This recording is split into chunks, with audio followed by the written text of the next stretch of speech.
and welcome to Movie Couple Live. I'm Wendy. I'm Dustin. And this is the show where we talk about the latest in movie news and pop culture. And happy Wednesday! Yay! Thank you to Dustin for kind of giving me the cue, like, before we started the show. He's like, today is Wednesday. I'm like, God, thanks. That's why we put everything on mute before we start. Whispers. So we've got a lot to talk about today. This is not everything, but topics include the Obi-Wan series casting. We're going to be talking about Comic-Con's plans for 2020. And of course, what is a Movie Couple Live without a little bit of theme park news? So we do have a little bit of like food update for a touch of Disney and so much more. Thank you guys so much for taking the time out of your day to join us today. We're so excited to have you here. Hope you're having a great day so far. I see in the comments a lot of our movie bunch are in here. Thank you to everybody who swung over to the Good People's Association to watch the Positivity Report this morning. I was able to go on the show and talk with Ken and Riley and kind of like give like my, I guess, like how I came to the States and like the story. You know, we talked a little bit about kind of the rise of like Asian hate crimes as of late. So lots of fun, so go ahead and check that. I should have linked it in the description. I would do that after this goes live, but go ahead and give that a watch. And if you don't follow them already, do follow them. They are great people. It's technically with like Josh and Ken and Riley, but Josh recently had a baby. Congratulations to Josh. Yay, Macuga, Josh Macuga. Daddy Josh. Daddy Macuga. Daddy Macuga. So it was a great time. Hope you guys check it out. And thank you so much for, spending the morning. It was a nice early morning because I got up and I was like, gotta put on makeup. Here we go. And of course, as usual, Wendy did an amazing job. Oh, thank you very Always much. fun to watch you, hon. Those guys make it easy though. You know, Riley and Ken and Akaika make it really, really easy. They are just amazing guys to talk to, and I miss talking to them as much as we used to. It's funny because when they started the show, they were talking about like Disney, tips and secrets, and I was like, oh my gosh, I want to do a full episode where everybody just talks about Disney secrets and Disney tips. And then I also noticed that Ken I scratched my chin right here. Hold on, with my nails. Completely in another direction. Do you see? Sorry. A little bit, yeah. It's really itchy. Oh, God. The only when I'm itchy is because I just shaved. I get that really bad razor burn. But Ken had a 7-Eleven coffee on this super on brand. He would for him. And I kind of retold the story of how I was coming to Collider late because I had an audition or a hosting thing. I can't remember what it was. And I didn't have enough time to like eat. Do I have hair standing up? Yeah. I was trying I was really trying to figure out a way to be able to do it subtly. To be like, hon, just so you know, you've got a little bit of something about Mary going on. Do that. It always does that. Or whatever. That's also one reason why I'm kind of just like nowadays. I mean, I used to have the long flowing hair that goes down to my shoulders. Look at this. But yeah, I kind of got rid of it, and then it still pops up like that. It's my entire life because I have straight hair. So when they grow, when they're babies, they go like hello, we're here. No hairspray or anything has ever worked for me, so I just decided to stop trying to fix it. Running late, and then I was like, okay, I shouldn't stop somewhere that would take a long time for me to get lunch. I should just get like something like 7-Eleven. Yeah, so I don't I'm not hangry. I'm not yelling at people or like hate people. So, and I was. You don't want to be around Wendy when she's hangry. No, I mean just hangry in general for people. It's not a good, not a good state to be in. Always feed yourself. But near Collider, there was a 7-Eleven. Yep. So I was like stuffed in. I was like, all right, big gulp, 7-Eleven hot dog, grabbed it. And I was like, I can walk in with the soda fine, but I don't know why. I was kind of like, I don't want to be caught like eating a hot dog. Not that I minded, like it tastes now I want a hot dog. So I was trying to hurry up and like finish it.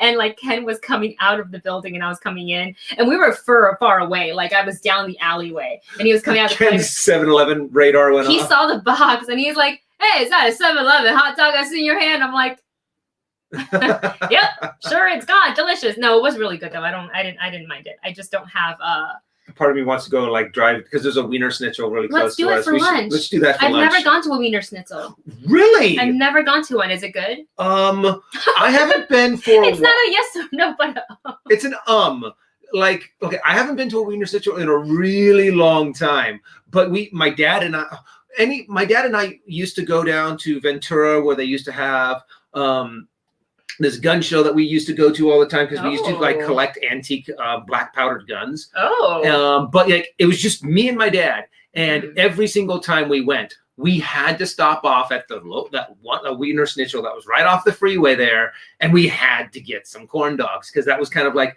my dad's and I bonding moment, was through corn dogs. So it's one of those things that I'll always remember about him, always going to these little places, even the place down here that we lived, that's now a Japanese to-go. Bento Ya. That used to be a corn dog place when we lived down here when I was like 11 years old. That we used to go to that place. Distance corn dog to us. And we always went there. That was kind of what we did to bond, was over corn dogs and hot dogs kind of a thing. Okay, so like, if we were to go to Wiener Schnitzel, other than a corn dog, what else is good there? They have plenty of other like hot dog stuff. Okay. So we can grab something. Get a hot dog and a corn dog. I think we get a whole bunch of, there's just like a whole bunch of coupons in the newspaper that we can get. Okay, we can do that. Let's see. Mark M says, make a food vlog out of it. I miss those so much. We miss them too, to be honest with you. So maybe we'll make a, stop looking at my baby hair. Sorry. It's so, stop it. It's so, I'm just going to go get a beanie for you. Might as well. Look at it. It's the reverse alfalfa. It's worse. You look beautiful, baby. Look, I'm just going to do the volumizing thing. Before an audition, before I go into the casting room, This is what you do. Yep. What is that? You do the teasing of the hair. You come back. I can't do that. you come back and you just do a little. And then before they flatten, it's still doing that. Oh. Whatever. It's fine. It's fine. Okay, so sorry to sidetrack all of you. So before we go ahead and jump into our many topics, just a couple of announcements on what is coming up on the channel, or what is I guess recently put on the channel. So we have Raya and the Last Dragon, a non-spoiler review that is up on the channel. We know that the movie comes out on Friday, but this is like full on non-spoiler, so go ahead and give that a watch. I can't wait for all of you guys to watch it. I think you're gonna have a really great time. The animation, you haven't seen anything like this, like how realistic things, the elements and everything looks, and the fluid movement of the characters. Oh, just you wait. It's a really great film. So like super mad props to the animators. Yes, if you haven't gotten a chance to just see some of the clips that they have, the animation is mind-blowingly amazing. So good. We also have 2 new trailer reactions that's up. One for Handmaid's Tale Season 4, the teaser, and one for Shadow and Bone. I believe that's also technically a teaser trailer. Yeah. But we're excited. I downloaded book 1 of Shadow and Bone last night because Audible, #not sponsored, let me know that I had 12 credits sitting there. I was like, 12 credits? I thought I've been buying a lot of books, and I think what I've been doing is just putting it on my wish list. And not actually buying it. You got so many. What you really should do, what I did for my Audible was I was like, okay, I'm going to use up all my credits, and then I canceled my Audible because you still have access to all of those books. Until you delete it or something? Wait until you catch up. Yeah. And then go back to Audible. That's true. Kind of a thing. Yeah. So when I stopped driving, I did that because I was like, you know what? I'm not going to be listening to so many books. Yeah, I know. When I'm doing dishes and stuff like that, I should really be listening to my audiobook rather than K-pop. But well, it's fun. You need something to bop to. Yeah, exactly. So we have those 2 trailer reactions that are up right now. If you want to go ahead and check them out. And of course, this Saturday, our live stream at the same time, 2:05. I think I'm going to try to aim for a 2 because I'm not sure about Robert and Vanessa's schedule. They have like a hard out at 3. Oh, so I should probably text them and ask them. But late to the party are coming over to this channel virtually via Zoom. And we are going to talk all WandaVision spoiler because we will have the finale on Friday. Yep. I cannot wait. So I'm so excited. Yeah, mark your calendar for that. I'm hoping that all of our questions will be answered, and then we'll get more new questions. Wow. Hopefully none of the old questions that we've had since the beginning won't. I mean, I'm hoping that all of those will be answered. And then, oh, by the way, now that we're moving on to the next phase of the MCU, here are some new questions for you guys to ponder over. And, I think I don't remember which outlet published this, or if I read it on Twitter or somewhere, but I think I read somewhere this morning that somebody who's involved in the show, and if it was a showrunner or a writer, I don't think it was the director, said that they're kind of maybe it's a worry that like the fans are going to be disappointed in the finale because it doesn't match up with like our own headcanon. No, that's true. So just like a friendly reminder as you know, like consumers of the show, like headcanon fan theories are so great, but don't get mad when your version of the story doesn't work out to what you hoped it to be, because it was never really ours. It's their story to tell. And yeah, true. I feel like with Marvel and the way they're doing things, it's going to be woven into other stories. So like this is not the end for, I think, certain characters. Yeah, you know what I'm and saying? honestly, that is so hard to do because we've had so many. Oh my gosh, we're going to see Reed Richards. That's the partner. We're going to see Mephisto. We're going to see this, and we want to have all these complicated. I want to see Sentinels and seeing all of these Yeah. complicated storylines. Magneto. And Disney's sitting here going, dude, if we did all of that, this would be the most convoluted, compact, so much stuff crammed. Not good coffee. No, I forgot that I made 2 drinks today. One for when I was on the Good People Association. I had a hot milk tea. Mm-hmm. And then later I made myself a small coffee. Yeah. I picked this up with the intention of I'm going to get the hot milk tea flavor. So the bitterness of the coffee, I was like, blah! It wasn't. It was not good. But no, I mean, So. it's good coffee. I just wasn't anticipating coffee, so it was a shock. But yeah, so it makes sense that Marvel's now trying to put those feelers out there and put out those warnings going, guys, you had a lot of really cool fan theories, and it was a lot of fun to watch you guys just go nuts over them. But a lot of those things aren't going to be in here. Or kind of maybe are, who knows? Very knows? true. I'm thinking though that if they're worried that the fans are going to be ultimately disappointed, that goes to show me that we're not going to see a Magneto cameo or a mention, which I'm okay with because I think they need to build up to that. Yeah. I don't think we're going to get a Mephisto or a Nightmare. Probably not. We're going to get a tease of it in this. I think that's probably why mid-credit scene. That's why they started putting the mid-credit scenes there at the just on the last couple of episodes and not throughout the entire series. I wonder if we're gonna get at the end of the credits. You know how they did this for the MCU, like so and so will return. Mm-hmm. Yeah. Agatha Harkness will return. Yeah, I was thinking that too. Wanda Maximoff or the Scarlet Witch will return in whatever. Like I wonder if they'll put that little button on there. I would love it. Yeah. I would love it. We'll see. But yeah, we also don't know more about the book that was there. I mean, we're assuming that it's I think the book of Sin, I think that's what it's called. That's what it is. But yeah, we'll have to wait and see, and we're gonna find out. Yeah, we'll find out. Yeah, we're finding out soon. I mean, I really forgot that it's happening really soon. I know, I'm excited. Blade says Mephisto or we riot. JK. And then MK says it was Matt Shackman interview with EW. In references to, like, you know, the fans may or may not be disappointed because it's just an important reminder. And you know what? I've got to do that too. Honestly, I've got to like purge all of my expectations, kind of thing, and be like, okay, let's just enjoy the story that they're giving us. Just enjoy the story. So we'll find out though within like less than in like a day and a half. Yeah, I know. A day and a half. It's crazy. Should we jump into our news flash? Yeah, news flash. Let's go. I need a like I don't have the ability to do that.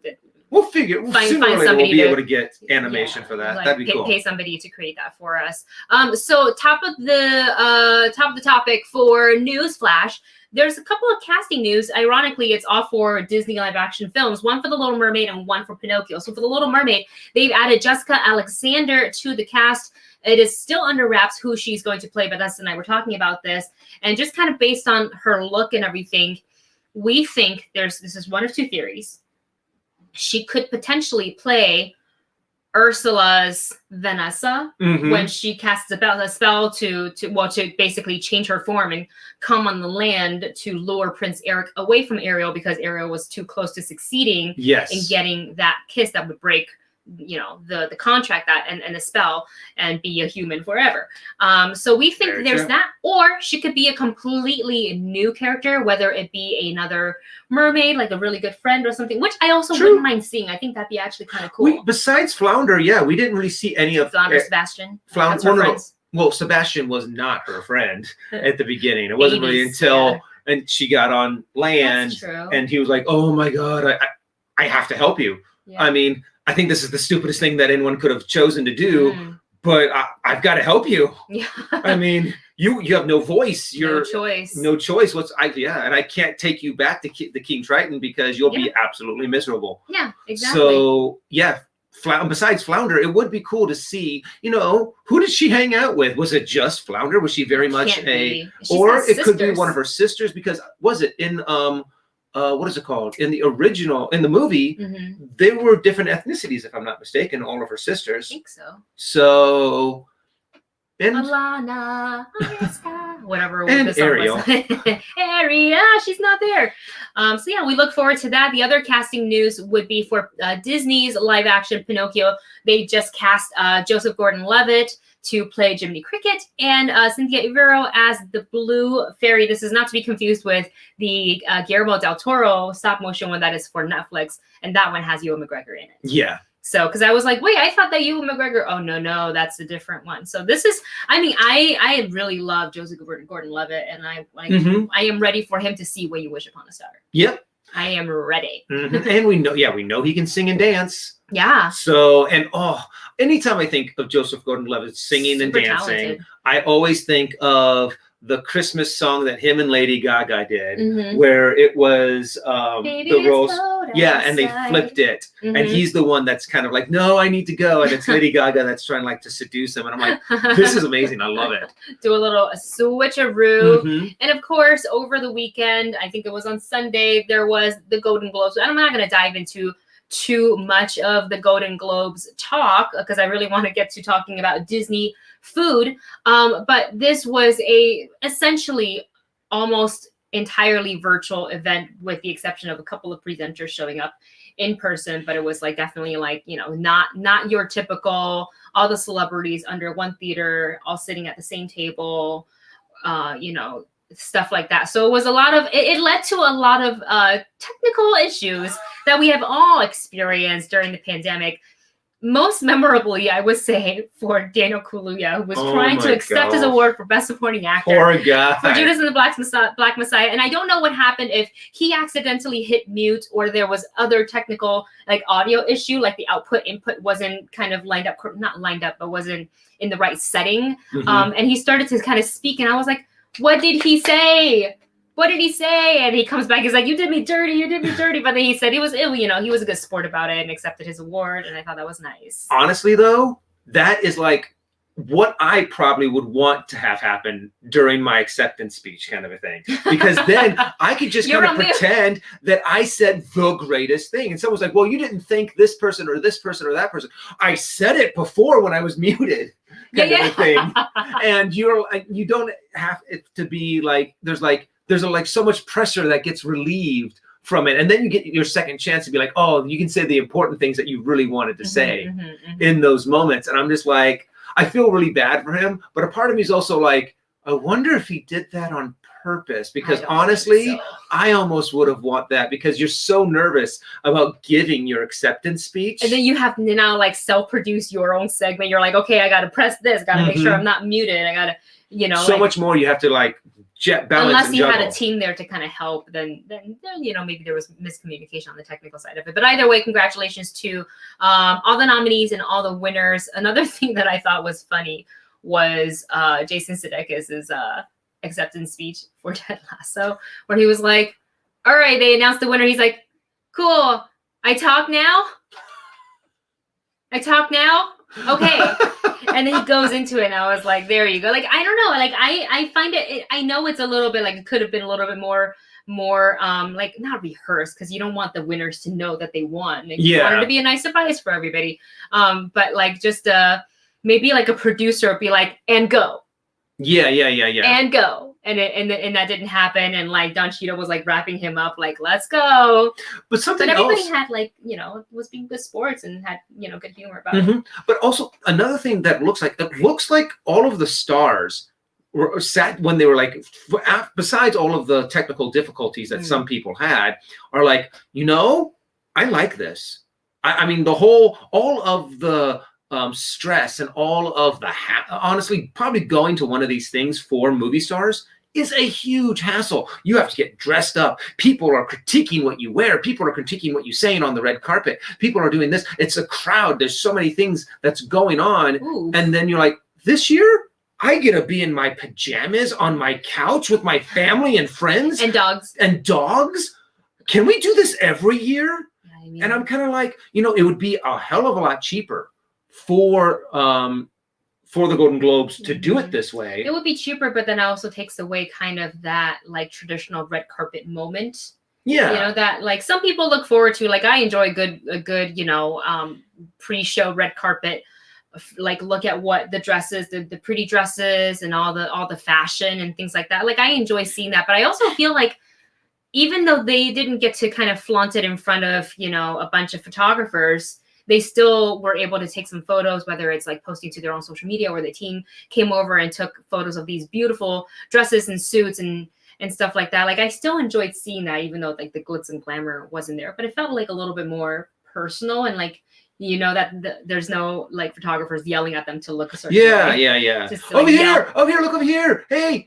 And you're like, shut the, I could just see the stress on some of these stars when they're doing all of this. True, the pros don't show it. The ones that have done it 100 times. Yeah. But honestly, if I was up for a Golden Globe, a part of me would be like, you know what? I would much rather do it like this than to go through all of the stress and turmoil and chaos. Well, I mean, it just might be that Oscars are going to do it in a similar fashion because I think it's supposed to be in April.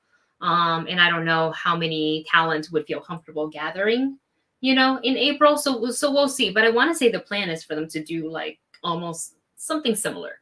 So, but anyways, it was, I didn't follow it all the way through. I would like check in from time to time to kind of check out like the speeches and the winners. And of course, Fincher taking a shot.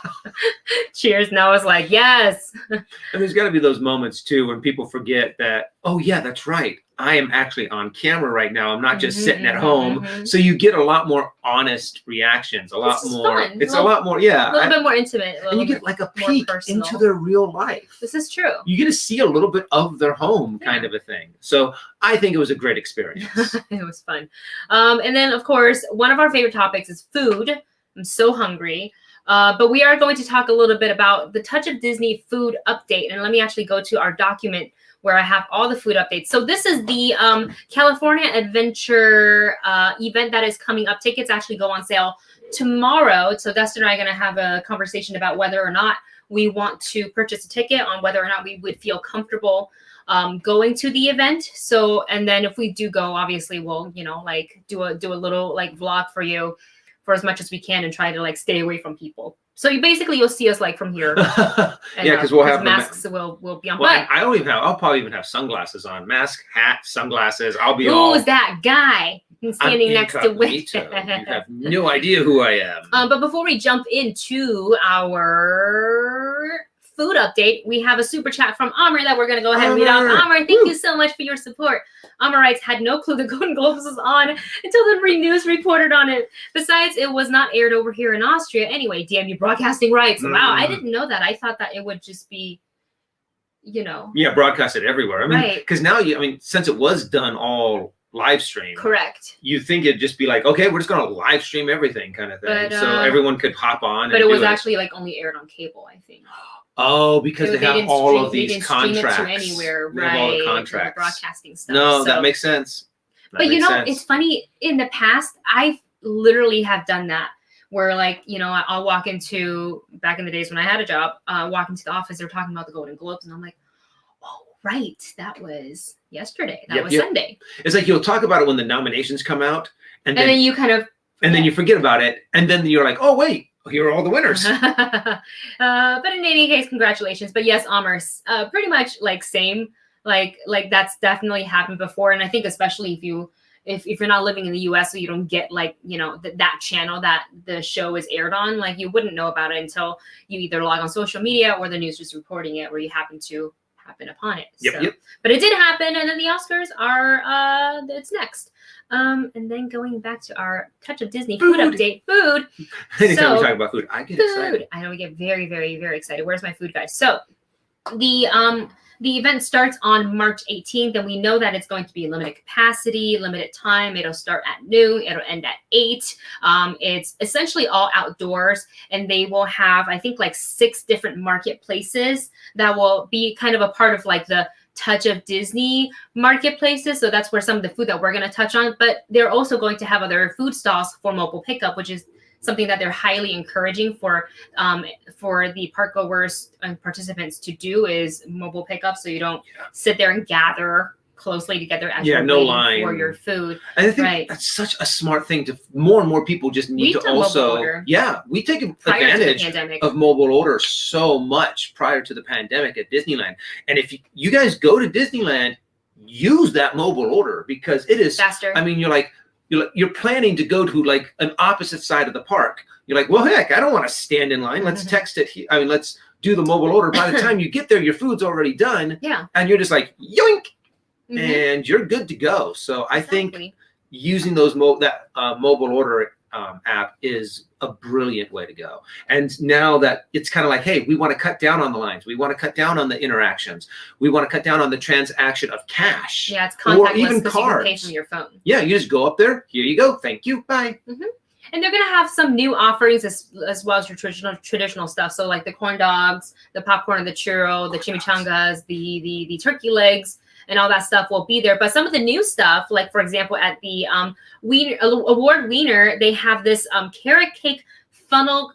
What is it? Carrot cake funnel fries. So it looks really, really good. I actually didn't pull a picture for this one, but it is coated with cinnamon sugar and it's topped with crumbled carrot cake and cream cheese topping and whipped topping. Sounds so good. Sounds so good. And Get in my belly. We usually share everything. Like we'll just order one. So like, we don't need 2 orders of the carrot cake funnel fries, because I have a very bad habit of like I'll graze and then I'll come back later and I'll graze some more, so I can eat like 3-4 fries and then I'm done, and then the rest like would go to dust. Right, so like we don't need 2 containers of it, because it would be such a waste of money. But that is one of the things that they are offering. The other one, I saw this, and for any critters out there watching, we have to talk about this, because they have a new churro. So Disney have done a lot of experiments with churros. They have like the milk and cookies churro, which is delicious. They have like lightsaber,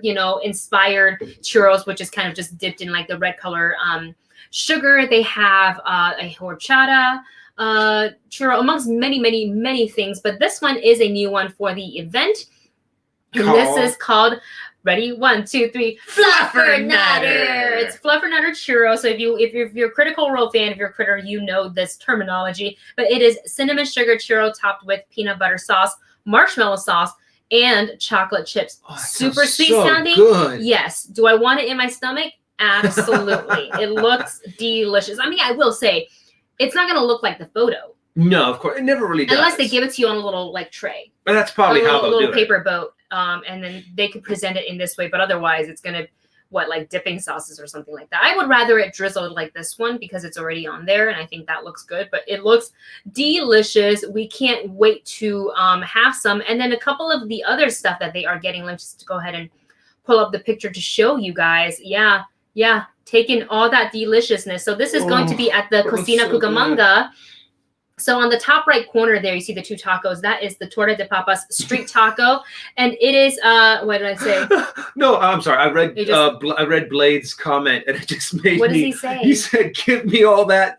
Give me all the diabetes." And a part of me's like, yeah. Honestly, I'm just like, just give me it, get in my belly, kind of a thing. And all of this food just looks so amazing, so delicious. Yeah. And guess what? The taco is plant-based. So it's got crispy potato, cabbage slaw with grilled corn, onions, cilantro, salsa, and a corn tortilla. So that's really, really great. And then right below that, you have the skewer. Actually, to the left of the tacos, and below the tacos, you have the skewers. And those are from the Bango Barbecue, where you would typically find that at Disneyland, but that's close. So they're actually bringing it over. They have 2 beef skewers. They have the sweet Zulu sauce, which is delicious. And then they have the hot and spicy. I can't remember the taste of that one, but that looks really awesome. Dustin's giving it a thumbs up. And they also will have the chieftain chicken skewer with Polynesian sauce. And then you see below the chicken skewers, they have, this is a new item, the jalapeno bacon peanut brittle. I'm not really sure. I've had a lot of peanut brittle, but it's never been savory like that. Right. So I'm curious. I am very curious on what that tastes like. So I'm so torn about whether or not we should go, and because every time I look at these pictures, I'm just like, I start drooling a little bit. So bad.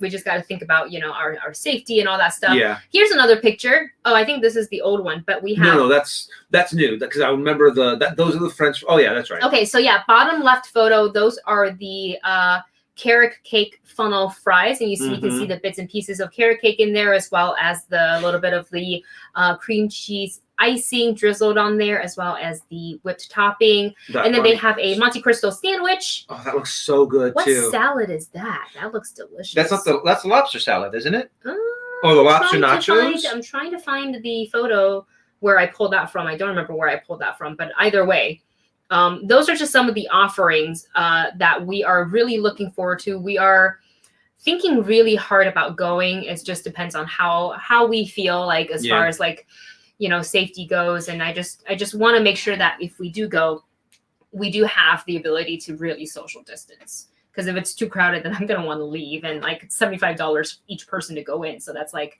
a lot of money. They did say that it's going to be limited capacity. Disney is pretty large. Yeah, and it's all outdoors too. It's all outdoors. There's none of the things that are indoors are going to be opened. Yeah. So I'm actually going to go ahead and put the food guide, the link to it, in the chat, so you guys can go ahead and click on it, and you can check out some of this delicious food for yourself. And drool over the food on your own, because it looks so good. And with that said, let's go ahead and dive into our main topic. So today, for the main topic, we have casting for the upcoming Obi-Wan Kenobi Disney Plus series. So according to Deadline, Indira Varma has been cast in the Obi-Wan Kenobi series for Disney Plus. And you remember her, if she looks familiar to you, you will remember her from Game of Thrones. She played Ilaria Sand. Yes. She so funny connection there, because she acted opposite of the Red Viper, played by Pedro Pascal, who is a Mandalorian. Very true. Who's actually also in the Star Wars universe. So they are going to kind of maybe reunite. So what we know, and also a little bit more about Indira Varma, she's also appeared in shows such as Patrick Melrose, Paranoid, and Carnival Row, and she was also in the film, which is a Disney film, The One and Only Ivan. So her character right now is under wraps, but we can kind of speculate and see who we think she would play. The Obi-Wan series will take place 10 years after the Revenge of the Sith, and this will be like 4 years before Rebels. So who could she play? Who do we think? Either way, I think this is regardless of who she plays, whether it's a character that's existed that we already know, or a brand new character that they're creating for the series. Like I don't care, because I like her so much, and I'm glad that we're seeing her, outside of Game of Thrones. I think that's really, really cool. Yeah, and honestly, my personal thought is the fact that she's playing a character that we've never met before. So I'm really curious on what kind of character she's gonna be. We have no background or any pre-existing opinion on whatever character she does take on. I think some people were speculating. I saw a couple of like the internet things saying that she could play Satine. Oh, I don't know if the timeline matches up, because we met Satine in Clone Wars. You're right, because she's a little old to play a young, because technically she's younger, should be younger than she was in Rebels. Well, Revenge of the Sith. Well, it says 4 years before Rebels. But Satine wasn't in Rebels. Satine was only in the Clone Wars. She. My apologies. Yeah. From Darth Maul. So so it's possible that she could play her. I actually flashback. Yeah, flashbacks. Though I really wouldn't mind if they just made her as a new character. Yeah, I think that would be great, because the Star Wars universe is so expansive. So like, while seeing some of our favorite characters from the animated shows appear in live action would be really, really great, a la like Ahsoka and like Katie Sackhoff. Oh, Bo-Katan. Thank you. And while all that's great, and of course Boba Fett, I really, well, no, Boba Fett was already live action. Sorry, I take that back. But I wouldn't mind her playing like a brand new character that Obi-Wan Yeah. gets to meet on the way. And it makes sense in that his she adventure. would play some kind of new character that he probably meets on Tatooine. Yeah. Or he has some kind of interaction with, some kind of business dealings with. Mhm. So, and she is a reoccurring character. Yeah, would be great. But I feel like it would be, regardless of the role, it's going to be a substantial one. Like, I don't think you'd just cast her for like a cameo one-off, you know, sort of a thing. I think she will have several appearances throughout the show.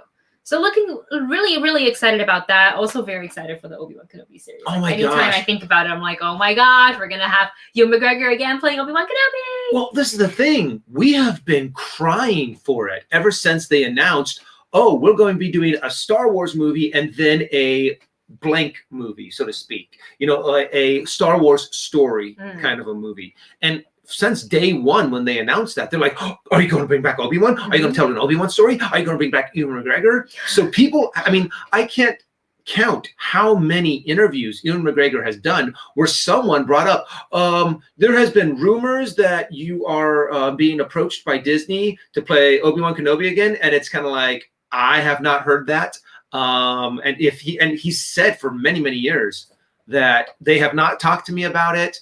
If they ask me to do it, I will be enthusiastic about it. But as of right now, I have no idea. Yeah.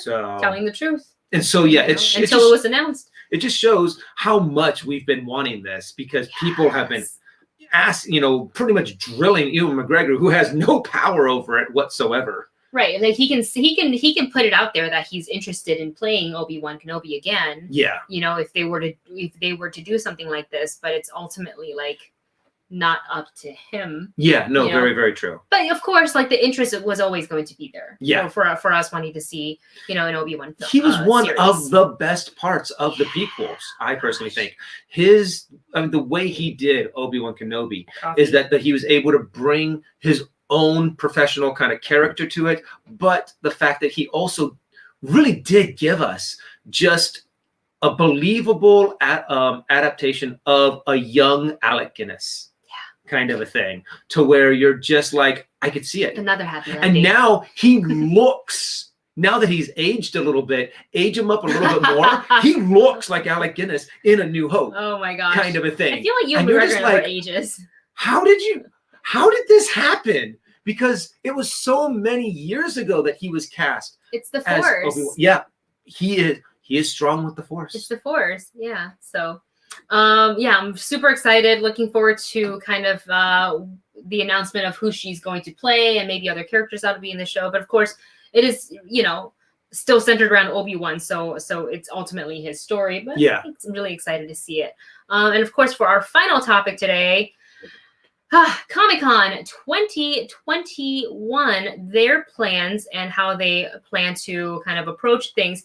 So the organizers announced that San Diego Comic-Con will again this year go virtual, and it's going to take place over the course of 3 days, and the dates are July 23rd through the 25th. But they are also planning an in-person convention in San Diego in November 2021. So I don't have any more, I couldn't find any more details as far as that goes, like how they're gonna do the capacity. Will it be down over, you know, at the convention center, and how do they plan to keep everything safe? And this is kind of assuming that, you know, by then a lot of people will be vaccinated. And, and like, how are they going to do it? It's kind of my thought.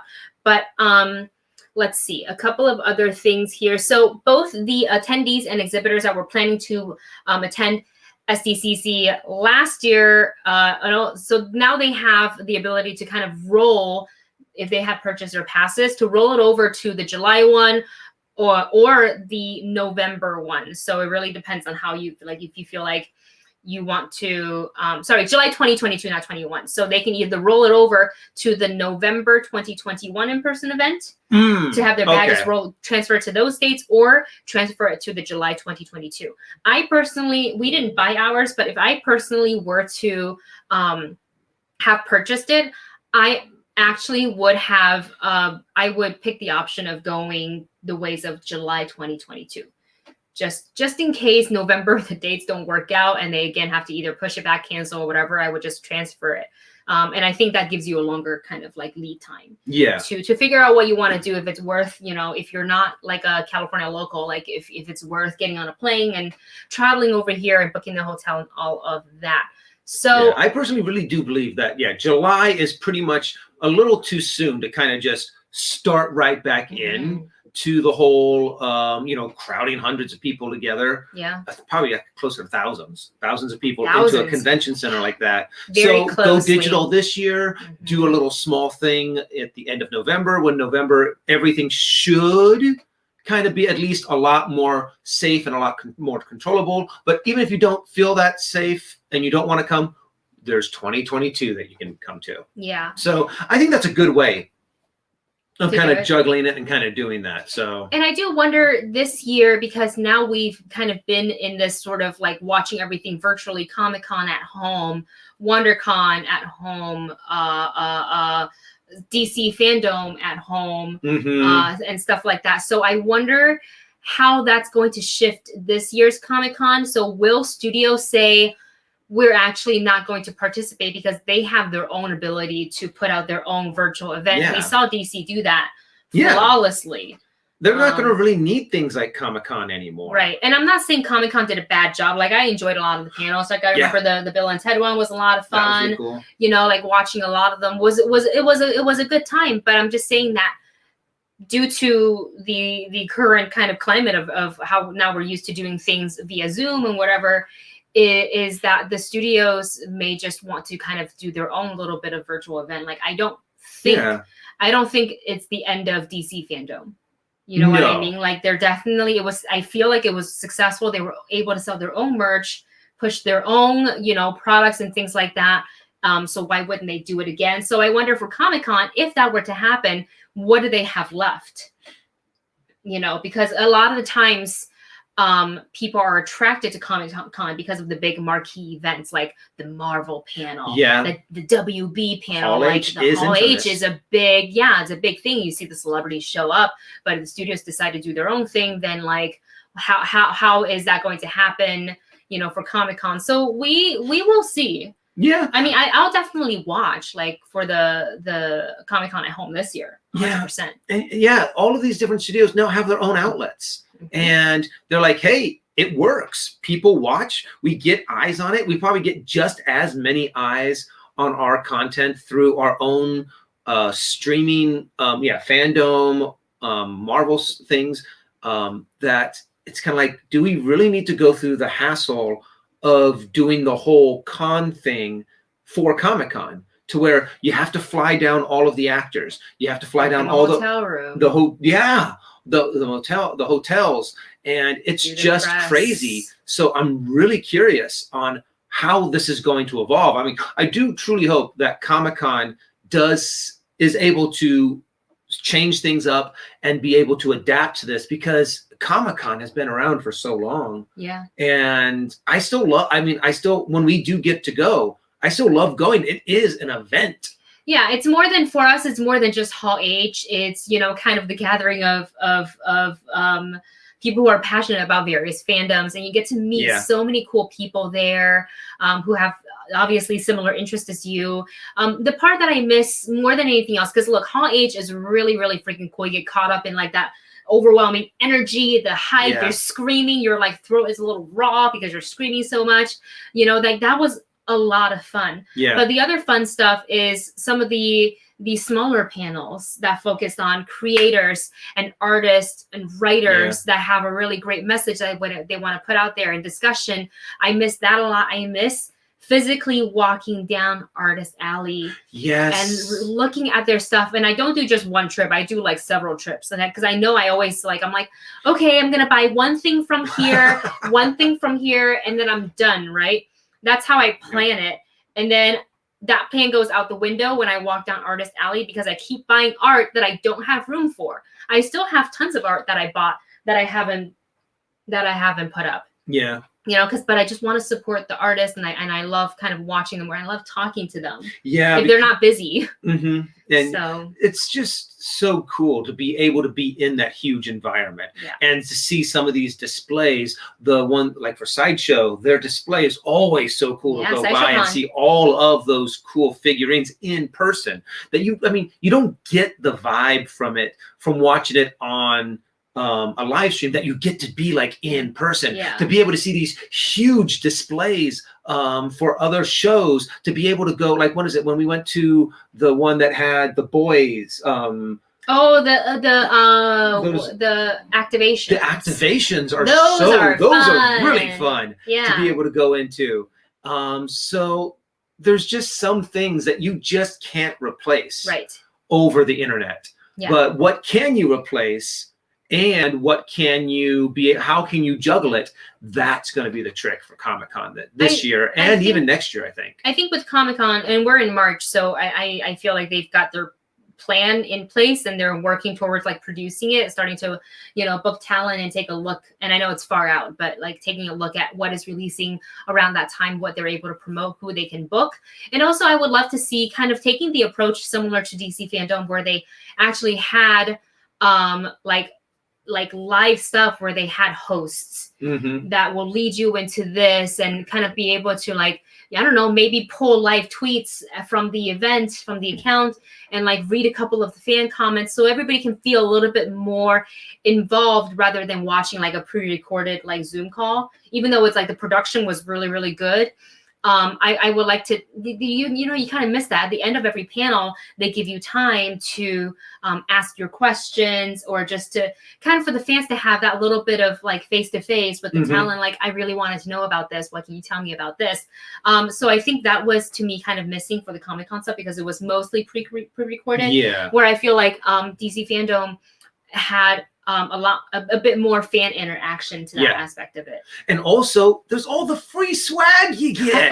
I mean, how can you turn down all of the free swag? So if you sit through an entire day of Hall H, which I don't know why you would, if you got in, don't get out unless you really have to leave, like, you know, because you or I guess you're done. But they do, in case you've never gotten into Hall H, they do come down after each, for most part, almost after each panel. Not all, but they'll pass down like little raffle tickets that you keep safe. And then on Saturday or Sunday, you can go to, I think it's the Marriott at the end of the little hotel strip there, and you can go into like their like gifting pickup hall, and you turn in your raffle ticket and you get goodies. And sometimes like you get like really cool t-shirts. Got a giant like I'm guessing that's where I got it from. I don't remember, but I have this giant D20 dice from Dungeons and Dragons, and I was cleaning out stuff, and I was like, where did I get this from? I don't even remember. So, but like, cool stuff like that. Notebooks, pens. Cool Game of Thrones stuff one year. Yeah. We got like that visor box that one time that I thought was pretty cool. Yeah. So Jack is asking, what is this Hall H place? So this is actually the photo. Let me take off the banner and I'll show you. This is literally the photo of the outside of Hall H. So the convention center it kind of goes down a long way, and it starts from A and it goes all the way to H. So Hall H is a giant kind of, I don't want to call it an auditorium. It's not an auditorium, but it is a space where they set up, giant jumbo monitors. They fit all the folding chairs in there. They set up a stage, and that is where the talent from various television shows or movies go, and it's like the Big Marquee Event. So, for example, Robert Downey Jr. made that appearance there when they were doing like all the press stuff for promotional stuff for the Avengers, and like Tom Hiddleston showed up in like full on like Loki get up, and I think that's when he was like, burdened with great purpose. Yeah, and not great purpose. I'm burdened with some kind of purpose. Something like that. I am burdened with my good looks. It's pretty much where the big gun studios get to come out and show off their big guns, kind of thing. They're kind of where they're like, you want the biggest news, the biggest releases, the biggest companies are the ones that are coming out there. So all of the new Marvel stuff, all of the new DC stuff, anything that is just big and hyped. Yeah. That's what happens at Hall H. And usually it's that Saturday. Yeah. It's the Saturday that just is like everyone will be waiting in line since Friday night kind of a thing Camp to overnight. get in on Sunday. Dennis from Collider, Dennis Zen and I did this. My very first Comic-Con with Collider, and it was just like really small team at the time on the video side of things. And we were like, hey, let's do a Hall H, and we didn't know like who to talk to get like any sort of like press. And really there was no like press entrance. And like you can get assigned seats, but you get a reservation ticket for that panel only. You sit in the reserved press area, and after that you are technically in, but you can't stay in that front area. You have to go and find a seat, and it is difficult to find a seat because nobody is leaving. So what Dennis and I did is we lined up like back of the line at like I think 8 p.m. on, I think it was TVs. No, it was Saturday. So it was Friday night.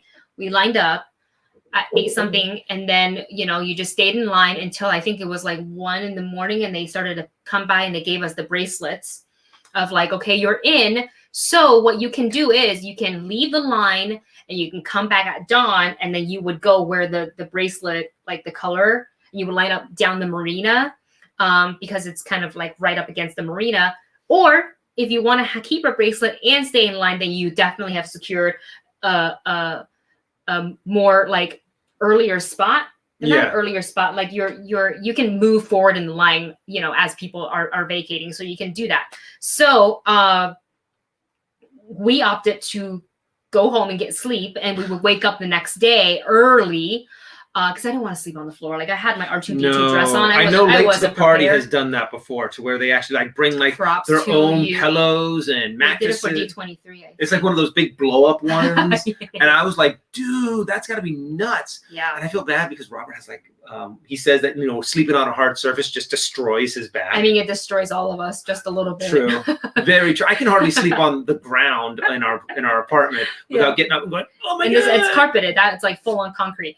So Dennis and I went back. I think we got up at 4 in the morning, so we only got like 3-4 hours of sleep. Got up the next morning, showered, got dressed, and Ubered back down. And the line was already very long, and we got back in line. We waited, and by like 9 a.m. we were in. And it wasn't too. It was like, I would say like middle of the Hall H area, crowd. Which like wasn't bad. We got like an aisle seat, which is what Dennis really wanted, and it was a great time. And we just didn't move from like 9 a.m. to like 5 p.m. We didn't move. We would get up, and you can buy. They have like a food area, and you can go to the bathroom, of course, and go to the food area and pay like, what is it, like $7 for a hot dog or something like that. Oh my gosh! Yeah. Oh, the price gouging on food at Comic-Con is so $4 for a Natural Valley granola bar. For a granola, one granola bar. You can get a whole box for $3.50 at the grocery store. We learned that. I was like, how much is this? So yeah, but we complain, but it's also like good time because that's like that you bond a culture, little bit. like you bond over your misery. Yeah, we miss it. We'll definitely be observing Comic-Con virtually at home this year when they do their July event. Let us know how you guys are planning to approach Comic-Con this year. Whether you think if some of the major studios or properties are going to kind of be like, oh no, we'll do our thing, or they will showcase some of their stuff at Comic-Con and hold off some of their stuff for their own thing later on. Let us know in the comments or in the chat. But with that said, Blade says $4 to $5 for a bottle of water. Accurate. Yeah. Comic-Con tip: when Comic-Cons can come back again, water bottle. Bring one of these because they definitely have water fountains. Saver. You don't need to pay $5 for a bottle of water when they have drinking fountains all over the place. So just get one of those. They can't tell you to bring it in. Bring a couple boxes of what is it called? A couple boxes of granola bars. Yes. So you don't have to pay $7 for one. Thank you for the sticker, Black Bonalala. I'm gonna have to go onto the YouTube site to see. Oh, it's a little it's so cute doggy that says hi. So glad you're here. Thank you so much. And we had another one. No? Yes. Same one. Okay. Cool. It's just thank you so much for you guys' love and support. We really do appreciate it. Andrew says that's messed up. Yep, that's the con. Oh yeah. That's how they make the money. Yeah, we learned to bring our own. Like Dustin and I had a plethora. The one backpack was full of just snacks, from food. Pringles to. Don't bring anything that you think would melt. So chocolate stuff, not the best unless you're okay with melted chocolate. We brought one of those Hidden Valley, like it has like chocolate on the bottom. Yep. And when I opened it up, it was just like. we suggest you do carry a backpack with you. In your backpack, aside from your water bottle, hand sanitizer is a must. And this is pre-COVID.